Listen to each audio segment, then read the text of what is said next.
Now, actually, I wasn't particularly happy with the results of that. And why not? There weren't enough articles on my topic in Wikipedia to do a detailed analysis. Wikipedia won't work every time as the only source. However, a good example using Wikipedia came from a history. Sorry. I have a mouse that drives me crazy. And it just changes the slide without notice. Sorry about that.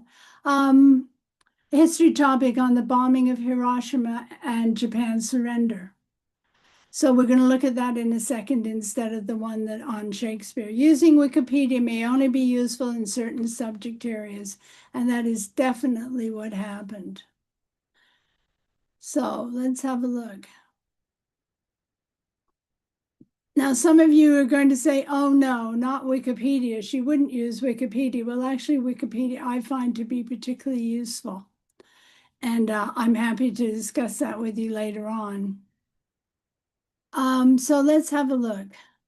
It's quite a detailed analysis. Evidence, so we've got a green tick, evidence that supports the claim, what the claim oversimplifies or misses. My evaluation, that's ChatGPT, of course, not mine. Suggested refined version. Key factors identified, what historians say about the relative weight of factors, etc., etc. So it's quite a hefty analysis. Again, it's only just the beginning. And you notice here are the links.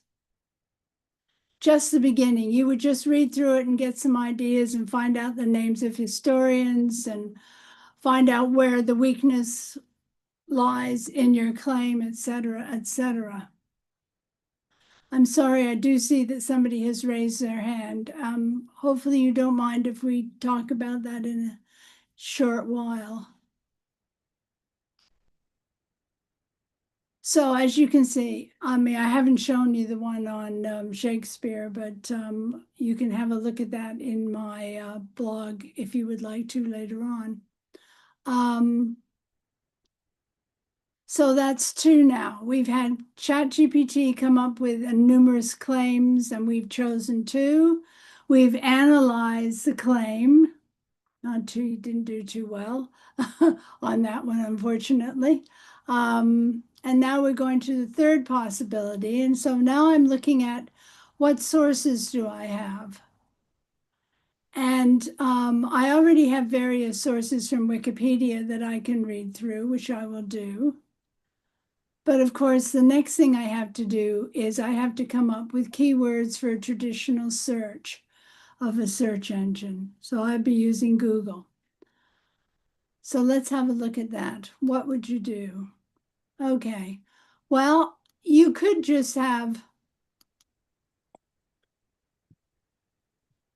this ChatGPT generate the entire list. I don't think that's a good idea. I always say to students, always come up with your own keyword list to start with. You never know. When ChatGPT adds on to that, it may miss out something and you've got it. It's also I've just on this slide, I've put some of the keywords that your students might not think about putting in. So have a look at those. So once they brainstorm the possible keywords, then the student can upload, or the researcher can upload them to the LLM of their choice, such as GPT in this case. As you can see, I have a rather meager list, but it's really quite amazing, the list that ChatGPT comes up with. So my prompt is, I'm beginning my research on Shakespeare's play The Merchant of Venice. Suggest keywords and keyword phrases for searching for academic articles and other academic resources on the following claims. Shakespeare uses economic and numerical language to treat love and relationships as forms of calculation or exchange. And then we get the reply. It is quite a massive reply. I think this is rather interesting. I just noticed this morning. Here are strong keyword combinations for search phrases you can use in databases. And it gives a list of databases. And I suddenly realized that these are databases that I've asked it to look at before, because these are the ones we had at our school. So it's obviously remembered that, especially Perlego, which is a database of over 1 million digital books. And you can see we have core search phrases, keywords on economics and finance, keywords on numerical and mathematical language. It's a massive number. I would say it's far too many. And I think that I would caution students about a list like this and say to them that if I were them, I would go back to ChatGPT with another prompt, which asks that it would reduce the number. Perhaps refine what they were going to research and also say that as well, and that would give them less, because this can be overwhelming for any. It's overwhelming for me. I'm sure it's overwhelming for the students.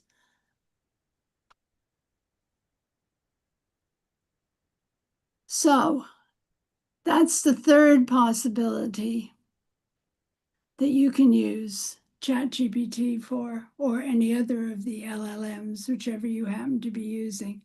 And the fourth one, is a literature review. Now, I must admit, I didn't come across literature reviews in my early days in post-secondary education. Maybe it was the subject I was studying. Maybe, I don't know. I'm not sure why. And I mean, I'd heard of them more recently, but not then. So that's probably why they didn't immediately come to my mind. But when I did some research the other night, a literature review came up, and I thought, aha. So perhaps asking ChatGPT to do a literature review for me might, in fact, be useful. And I haven't given the prompt there. So let's go and have a look.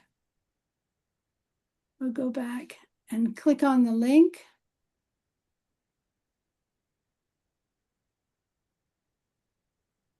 And here we go. Compile a literature review of the claim Shakespeare uses economic and numerical language to treat love and relationships as forms of calculation or exchange. And here we are. It's quite a lengthy.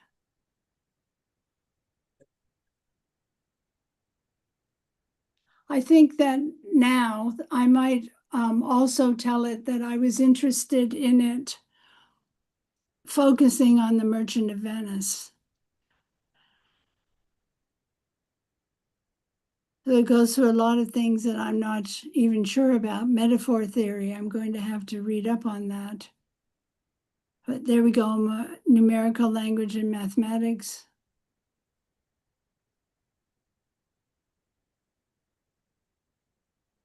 So as you can see, quite a meaty amount of information for students to start with.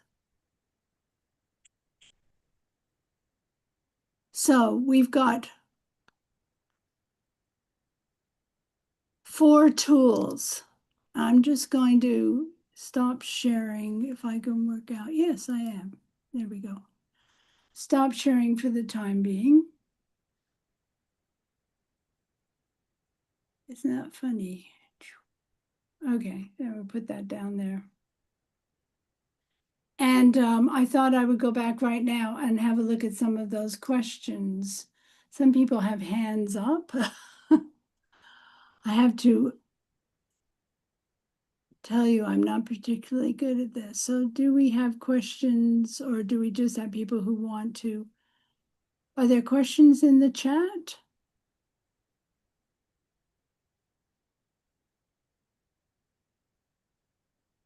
So does anybody have a question?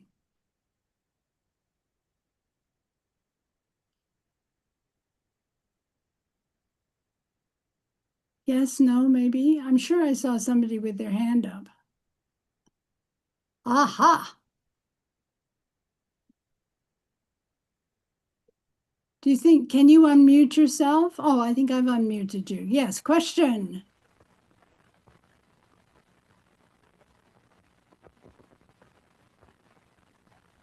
Hello?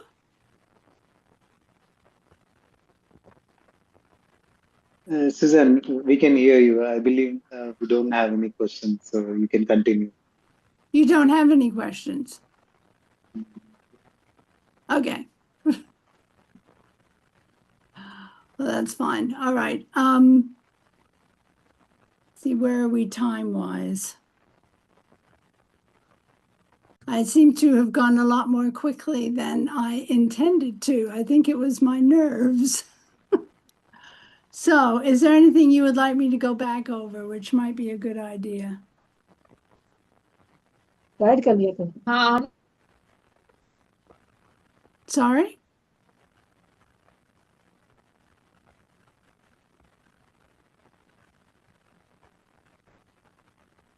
No?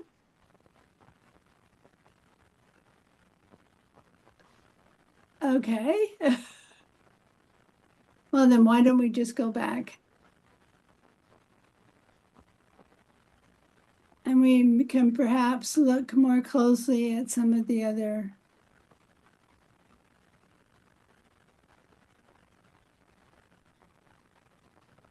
All right, I don't think there's really that much to say about claims, but there is perhaps about the use of Wikipedia.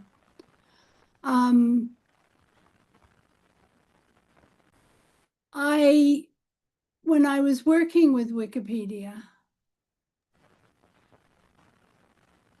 and I'm just trying to think, here it is, I think. I asked Wikipedia itself what it was best for. I wanted to know how it felt about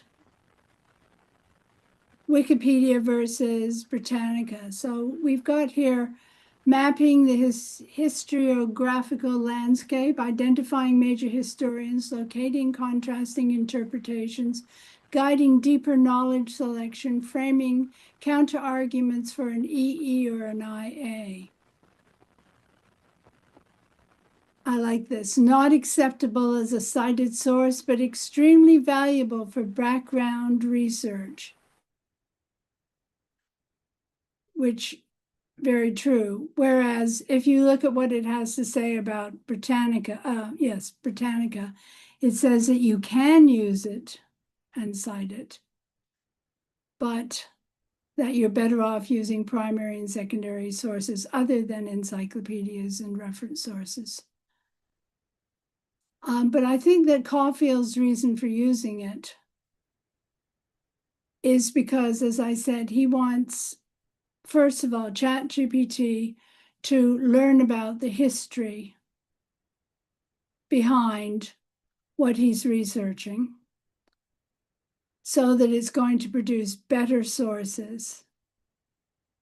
And secondly, Wikipedia tends to have far more articles on various topics than does Britannica, at least the online version of Britannica that is free for the public to use. So for that reason, he's suggesting Wikipedia. And I must admit, I use Wikipedia quite a bit.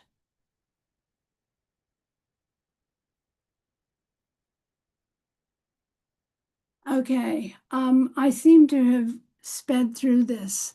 So what I will do is I'll just go through my conclusions on this.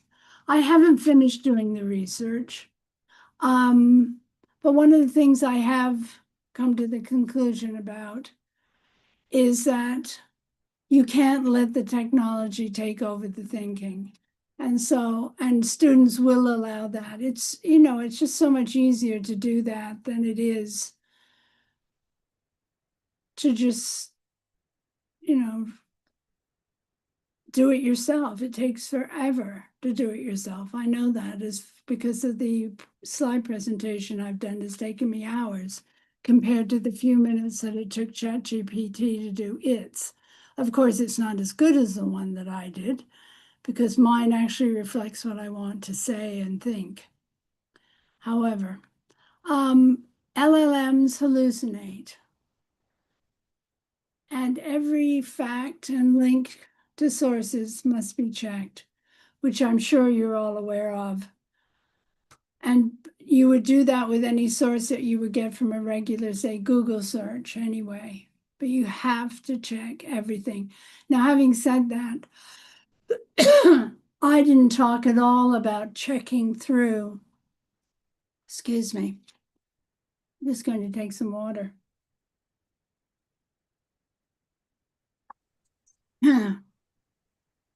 Checking through everything that I received, but I did. I checked through all of the facts and all of the links that ChatGPT gave me. And on the whole, the ones that I got using Wikipedia were fine because, of course, there was only one source and it wasn't making things up. The facts were coming directly from Wikipedia, etc. I have not checked the entire literature review yet, and there's a good possibility there may be some problems there. What works for one person may not meet someone else's needs. So you may look at all of these that I've just shown you and say, no, I wouldn't use any of those. What's the point? Fair enough. But may I suggest that you do experiment yourself and that you read widely if you're really interested in finding ways of using AI as a tool and passing that information on to your students. And I also suggest that you share your ideas and findings with others. I mean, you have a group here. Share the information that you find. Share, you know, you've experimented with something. Share that with people. Don't be discouraged if they aren't as enthusiastic as you are. And people usually aren't very enthusiastic about what I tell them about, but just share the ideas. Now, at the end of my slide presentation, I have a few slides which might be of use to you. One is about information that you should know about LLMs and that your students in particular should know, and that are going to make it better for them using it. So I believe there are 3 of those. The first one is about the fact that LLMs do hallucinate. Let's look at that. Hallucinate event facts, create fake quotations, misrepresent sources, generate non-existent references. I've had all of those. Every output must be verified. They're also trained on data that could have bias, cultural, historical, geographic, linguistic, political bias. So you must make students aware of that. Okay. And I've got some information, 2 slides, one on Wikipedia and one on Britannica for you to have a look at. And then I'd also like to suggest some people for you to follow. Dan Russell, who used to work for Google, he's one of the sort of bigwigs at Google in search. He has an excellent blog called Search Research. You'll learn so much about researching and searching using the internet from that blog. This Inside Search and Lesson Plans. This is excellent. Mike Caulfield Substack.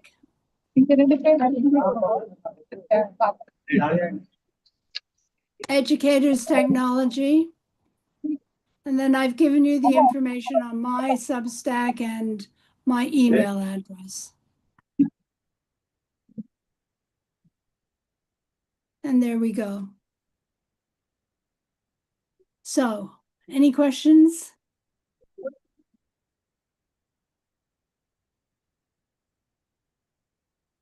No? Let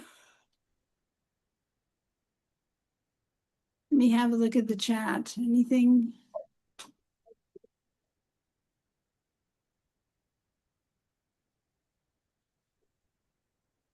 Right. Well, that's where I'm about ready to finish.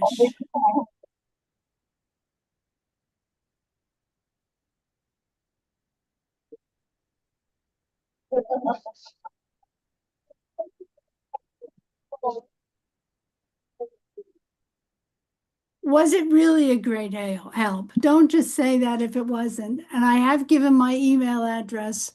If you didn't understand anything or I didn't give enough information about something, please email me. I'm happy to get into conversations with you.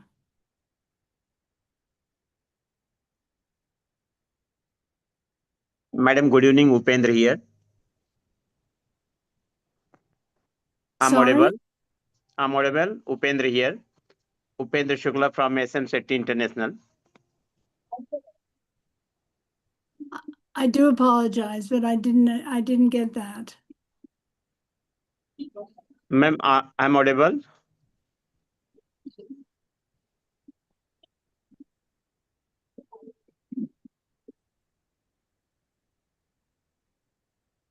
Maybe network issue.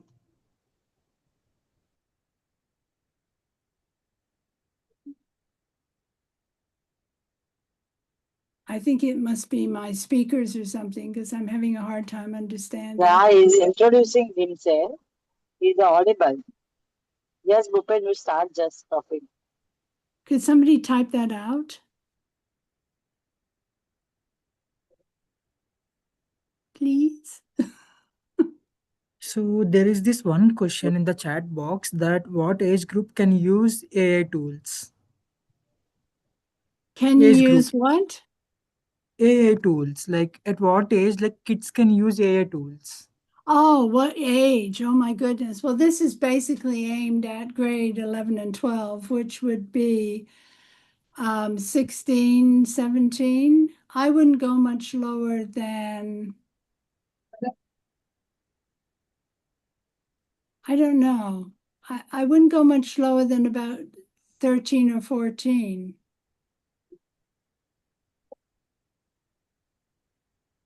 It depends on the tool, of course, doesn't it? There are some tools that are designed for younger students. But something like ChatGPT, I don't think it, would be all that useful for younger students. There are some places that don't allow. My daughter's school in Germany, they're not allowed to use any AI tools until they're 13.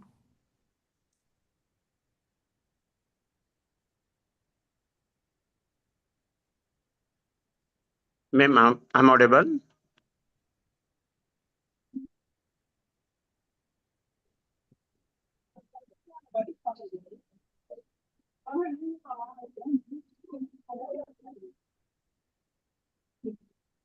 Sir, I think you should type your question. I think she cannot hear you. Could somebody type that out in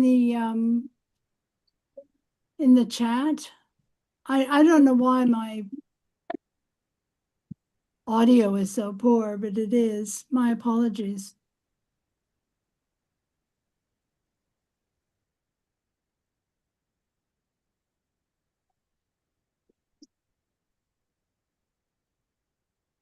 So someone is asking a question that which is the best AI tool for library? Which is the best AI tool for library? Well, it depends on what you want to use it for. What are you using it for? If you're doing research, I mean, I'm quite happy using ChatGPT, but a librarian friend of mine, Danny, swears by Claude. It depends on what you want it for. And there are there's things like Canva, which have AI embedded in it, doesn't it? So that's an excellent tool for librarians. for doing posters and slide presentations and that sort of thing. I see somebody with a raised hand. Yeah, Rosanna, so it is right? Rosanna regarding that session. Like she will take over from now onwards. Okay. So Rosanna, you can continue. Hello, everyone. Am I audible? Yeah, you are audible. You can continue. Yeah, okay. Lovely session, Susan. That was very informative. Well, I'm sorry about the audio and me not being able to hear it properly. I do apologize. Oh, no, that's all right. So let me please share my screen. I would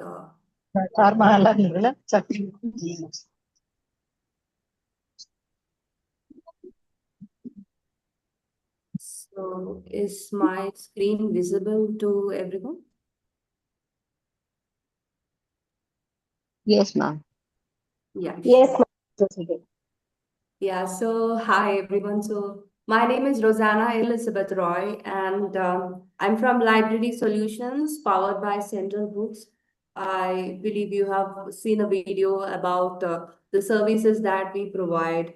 We help librarians curate their collections, and we also provide the free educational webinars and audits and you would have seen more about us in our brief introductory video.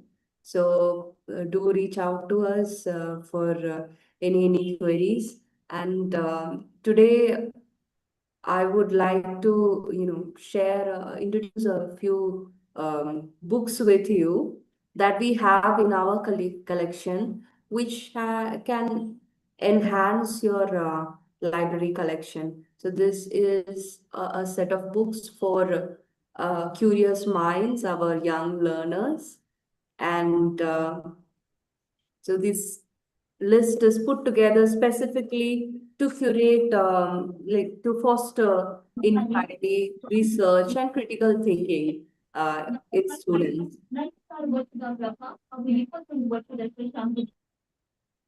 So here we have a set of fact books. So these are some of the very early material that we come across that kind of ignites the curiosity in children. So here in our collection, we have books that cover both specific subjects like the 500 facts on history or the 500 facts on space. So there are books covering specific subjects and also fact books covering general knowledge such as the 1,000 fun facts or the 365 curious questions and answers. And they are made for quick access.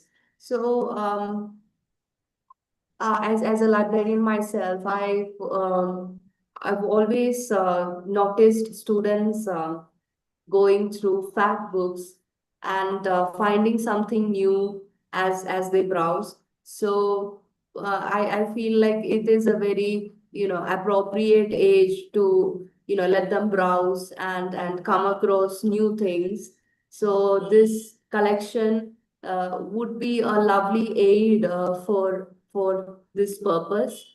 And so these books help build foundational knowledge, and they encourage the fact-checking habit, which is very important in our present world, because at times we see students with the habit of copy pasting information from online resources. But, like Susan had also highlighted in her presentation, the need to go over everything that you get from AI or online resources. So the collection can help students, cultivate the fact-checking habit, and the information is provided in a very concise, digestible form, which is age appropriate for young children, early years, and the primary years. So we also have the encyclopedias in the collection. So they cover both general knowledge and specific subjects again. So they also help to build the foundational knowledge. As I mentioned, this is a very curious age for young children, and excuse me.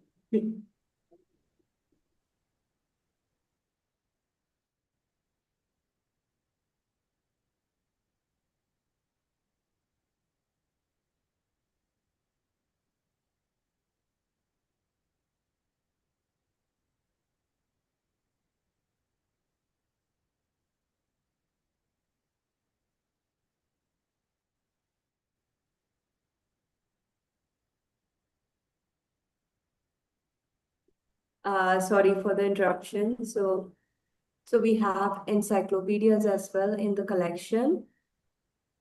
So here you can see the encyclopedias on specific subjects such as modern art, and about the ocean and sea life or ocean, the creatures in the ocean, and about human body, and you can see the encyclopedia on electronics and communication. So we have a wide range of topics in our collection, and this is really great to build foundational knowledge in students. And again, they are made for children, so they are in using a very light, understandable language, which is appropriate for students, young children.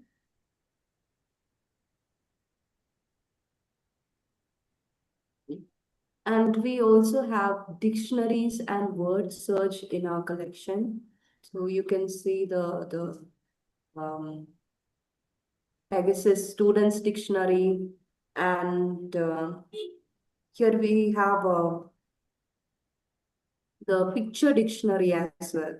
So picture dictionaries are very, very helpful when you are learning a language, because it helps to connect the word to the image, and really helps with language learning. So we have those in our collection, which can be a great addition to your library and your classroom activities for languages. And so the dictionary and word search books we have, they helps to build language and communication. They strengthen writing skills, help to verify spelling and vocabulary. Although we have online tools available to edit your writing, to verify spellings and grammar, we have the tools, but as a young learner in the early years, it would be very helpful for the student to build the foundation in language, and then later move on to online tools. So it is very important to build the foundation in the early years. And we also have word search books, which have word puzzles, which are again very, very interesting and helpful. So you learn words, you learn vocabulary through working out puzzles, which would be very interesting, a very interesting learning activity. And moving on, we have Olympiad books. So these are for the science, maths, English, different Olympiad competitions that students appear to. And The content is specifically curated based on the questions that appear in the Olympiad competition. And we have quantitative reasoning and basic skills on patterns and verbal reasoning. So these type of questions. Yeah, can you hold on?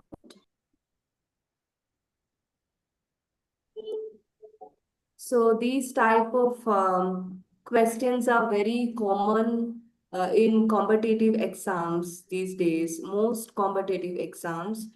So these would be a great addition to your collection for students to prepare for such exams.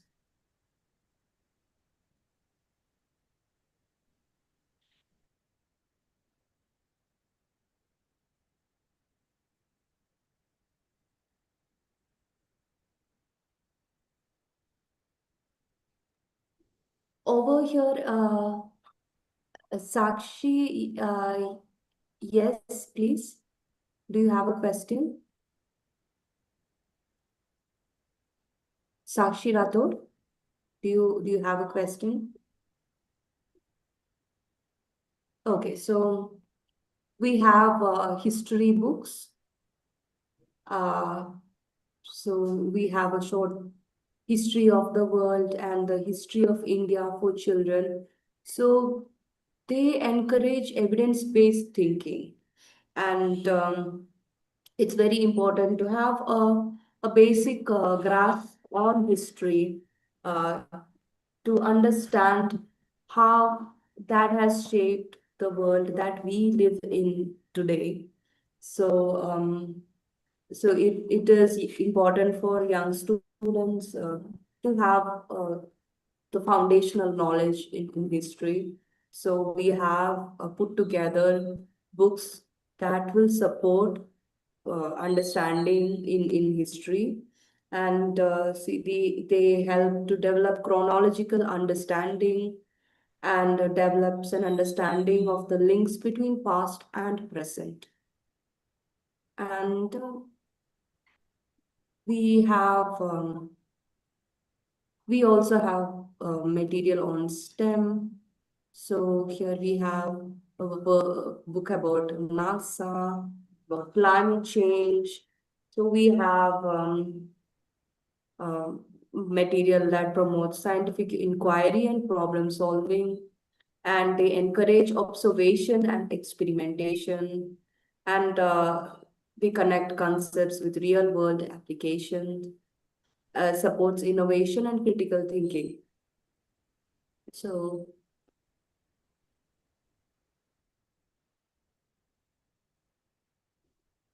the early years is a very, very great time to cultivate these skills.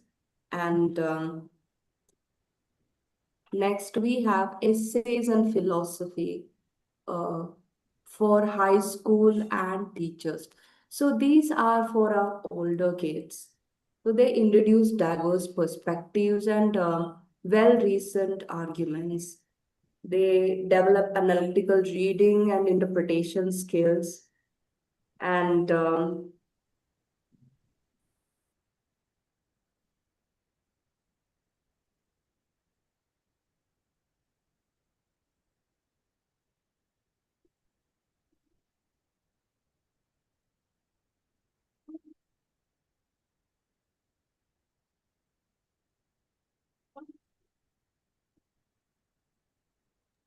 sorry for the interruption. So my building is still going through construction. So I'm getting a lot of interruption in between. Please excuse me. My apologies.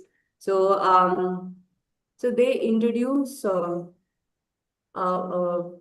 diverse perspectives to the students, and these essays and philosophical works encourage students to question and promotes critical thinking through thoughtful analysis of complex ideas. So we have here some of the works we have here are Politics by Aristotle, again, and Poetics by Aristotle, and one of our most well-known and widely, spoken about work, A Room of One's Own by Virginia Woolf.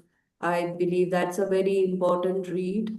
And so we have put together philosophy and essays and thought-provoking material for to promote curiosity and research.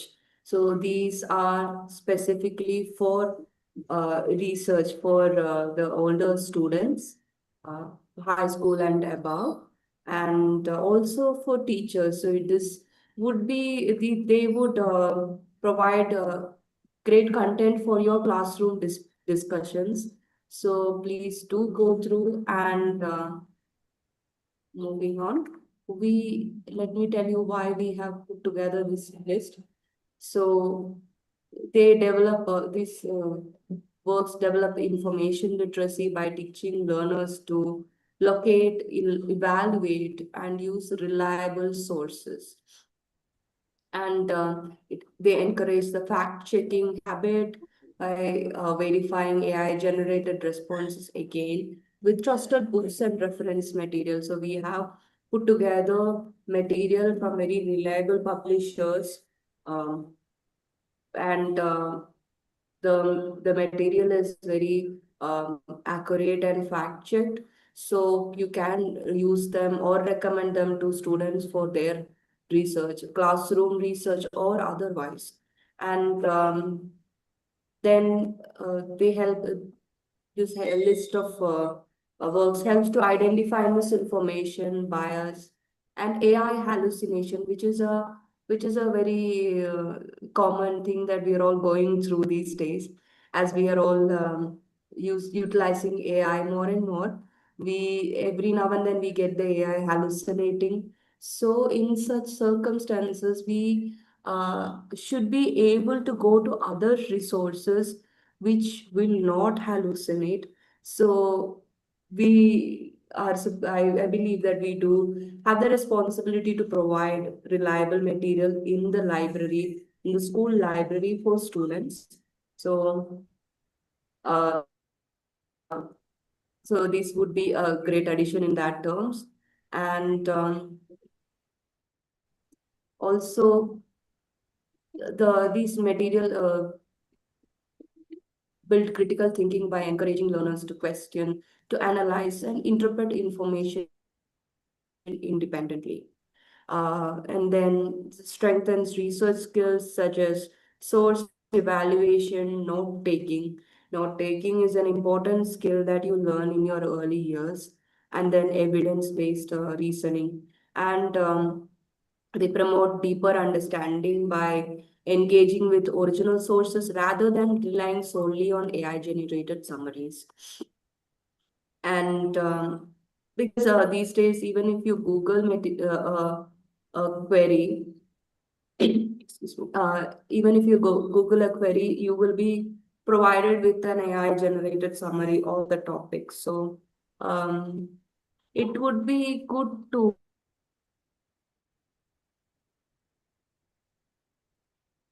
sorry. And such material. I hope I hope I'm audible to everyone. Okay. So this kind of material fosters independent inquiry, curiosity, helping learners ask better questions and pursue meaningful research. And the material that we come across in our school library kind of helps us develop a lifelong learning habit, and they remain valuable regardless of technological advancements. So that's about the list, and I do feel that it is very important for young students to, just go through different kinds of informative content, non-fiction content, and then, develop the curiosity towards different topics. So I believe that these would be a great addition. So you can reach out to us. I have shared the contact information. So you can reach out to us if you would like to purchase these for your library, or you would like to know more about the collection of nonfiction that we have. So that's all from my end. And back to Susan. Thank you so much, everyone. Do reach out to us.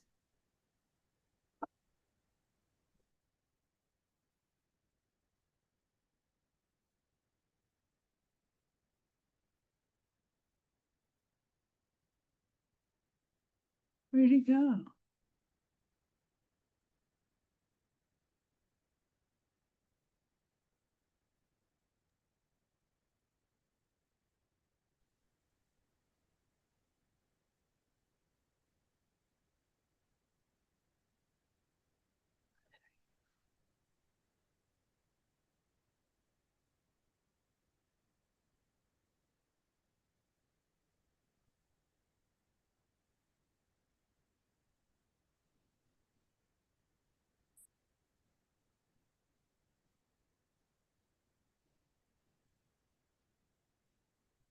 So anyone has questions, you can ask now, like she will answer it for you.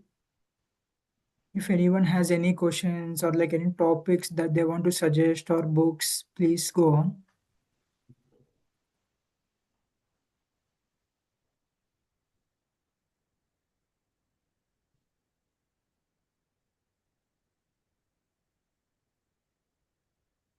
So I will be sharing the feedback form in the WhatsApp, in the chat box.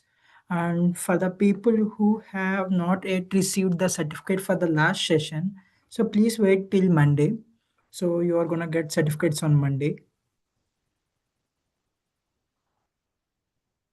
And if you have any other questions related to anything else, this is the time. Please go on.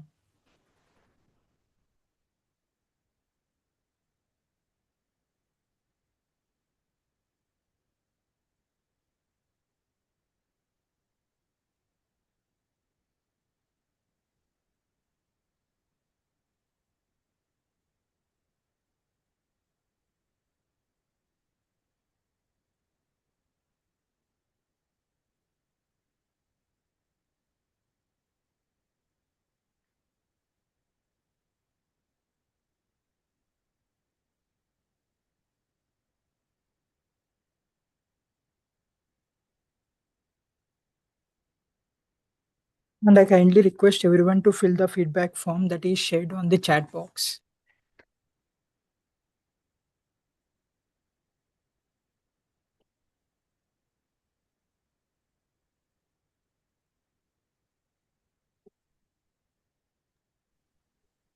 Susan, I actually have a question for you. Yes. You were sharing with us your research earlier. So you had used prompts, ChatGPT prompts, and could you tell us about some of the tips that you have for using prompts? Like how can we give effective prompts that give us accurate answers? So could you please tell us a bit more about that?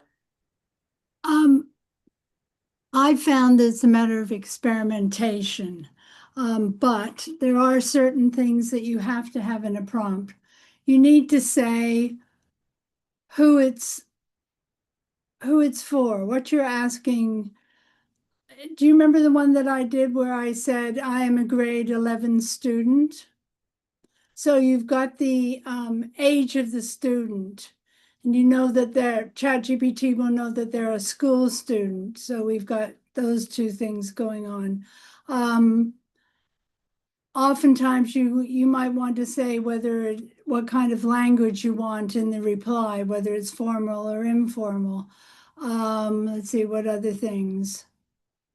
I wish can I just get back to my presentation?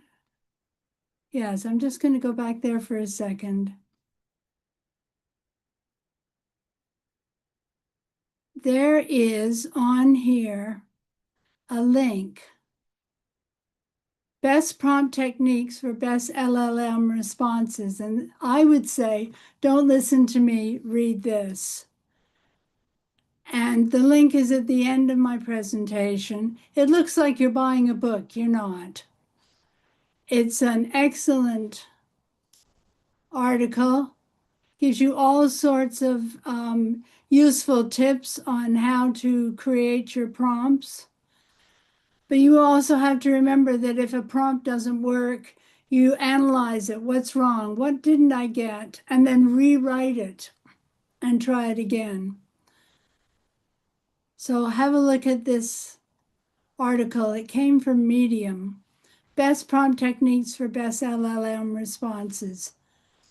And it's right here on the last slide, okay? I don't know whether I could give you a great response at this point. This can. That's very helpful. Can you share it with us in the chat? Well, yeah, it's also on the last, will people not be getting a copy of this slide presentation? I can put it in there. Yeah. So what we can do is like we have the presentation. So we will download that, and for every person we are going to email it so that they can go through the prompts, etc. everything. Because I think they would find there's a number of links on there that I find quite useful, but I will put this in the chat. Yeah, that works. Let me go into that. I'm having problems getting back into the chat for some reason. Chat settings. All I want is the chat. What have I done? Not hide the chat. Show me the chat. So it is in the bottom. I'm having a terrible time with this today. Show chat. So it is under, like, it is in the footer. So beside participants share button, you can see the chat and it will pop up on the right side.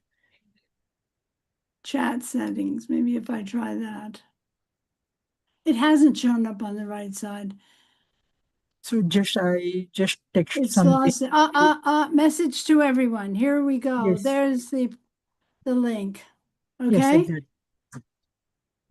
I got there in the end. Thank you. You're welcome.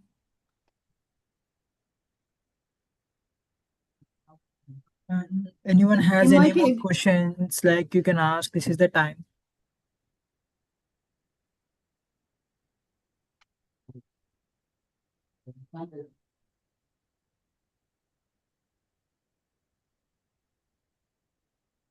So someone is asking a question that if students are asking some latest topics like gender equality or any other, so whether we can get them on ChatGPT instantly. They should be able to. Both, they could do ChatGPT or Google's Gemini.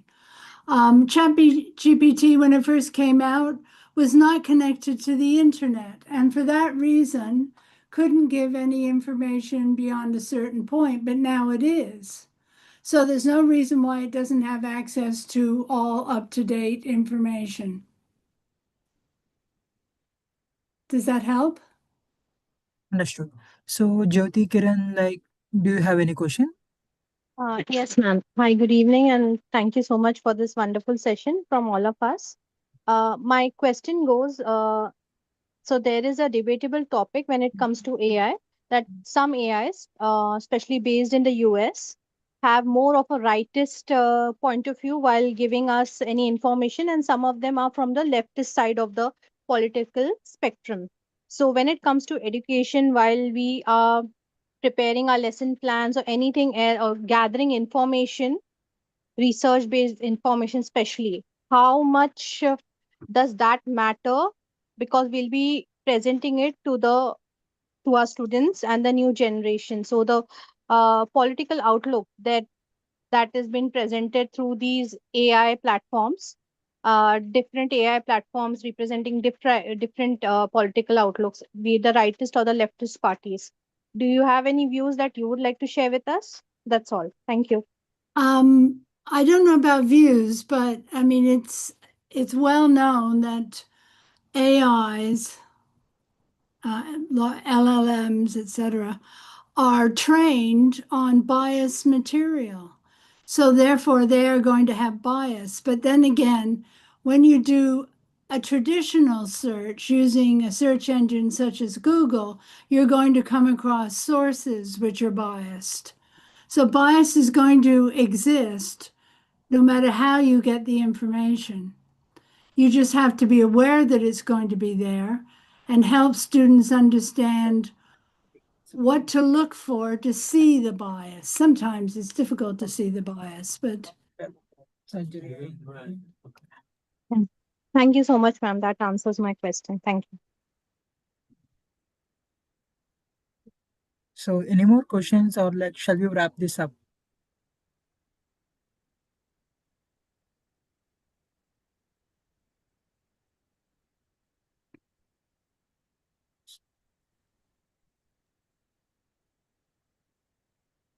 I just like, Hi, ma'am. I just wanted to ask one question. Is there any AI platform which can give us a right comparison of a particular thing or different AIs? is there a platform that can give us what? Right comparison A comparison, what, of different AIs? of the result, what we are asking for? I don't know. I've never really thought about it. I'm sorry, I can't help you with that answer. Okay, ma'am. Maybe someone else can. So basically, we have to compare the outputs coming from different, Claude. and we have to make sure that we are going it out like in a traditional way again to confirm whether the results are right or not.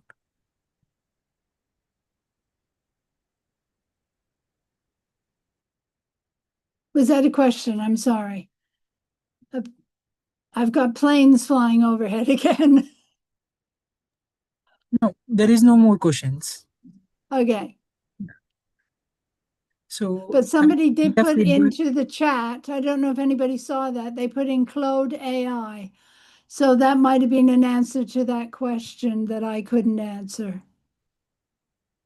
And yeah, so guys, like I am sharing the feedback form again in the chat box. Please go through it and like fill it out, and we are closing this session in 5 minutes. okay.